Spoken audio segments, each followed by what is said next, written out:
Hello everyone, আসসালামু আলাইকুম। কেমন আছেন সবাই? আলহামদুলিল্লাহ, আমি ভালো আছি।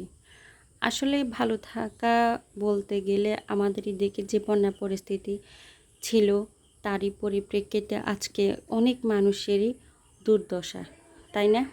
আজ আমরা দেখতে গেলাম যে যারা নদীর পাড়ে ছিল বা বসবাসকারী, তাদের কী অবস্থা। একেবারে বলতে গেলে তাদের খুবই খারাপ বেহাল অবস্থার মধ্যে তারা জীবনযাপন করতেছে।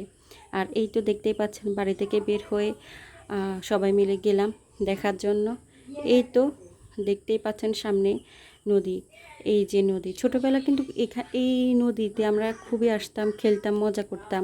কিন্তু আজ কালের প্রেক্ষিতে বা সময়ের কারণে আসা হয় না, তাই না? আর দেখেন এই নদীটি কত ভাঙতে ভাঙতে যে কতটা চড়া হয়ে গিয়েছে আজকে আসে দেখলাম। আর এই যে দেখতেই পাচ্ছেন নদীর এখনও স্রোত, আর এই যে ভাঙা একটা অংশ।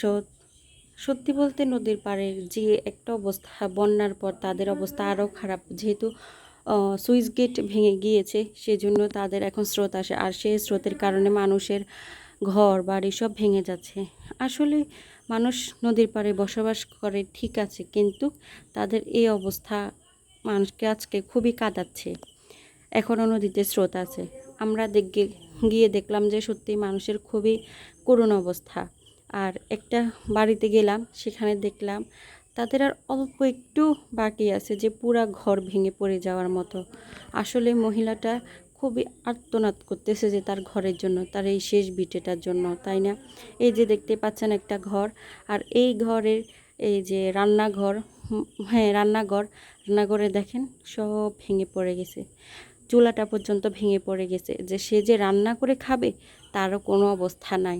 আজকে সে একদম অসহায় হয়ে পড়েছে। দেখেন এই যে আমরা দেখতেই গিয়ে একদম হতবাক হয়ে গেলাম। আর এই যে দেখেন মানুষের যে পানি খাওয়ার কল হতে শুরু করে সব কিছু নদীর স্রোতে পড়ে যাচ্ছে। কত বড় একটা মাটি পড়বে, এটা দেখে সত্যি খুবই খারাপ লাগতেছিল যে আজকে নদীর পাড়ে মানুষদের এই অবস্থা। আপনারা দেখতে পাচ্ছেন কত সুন্দর করে তারা তাদের স্বপ্নের একটা ঘর বানাইছিল, সেখানে থাকবে তাদের ছেলে মেয়ে। আসলে আজকে তারা অসহায় হয়ে পড়েছে, কোথায় যাবে, কি করবে।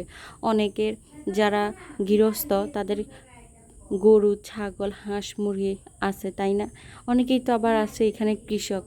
সেই কৃষকরাও তো তাদের ধান, গরু এগুলো নিয়ে কি করবে।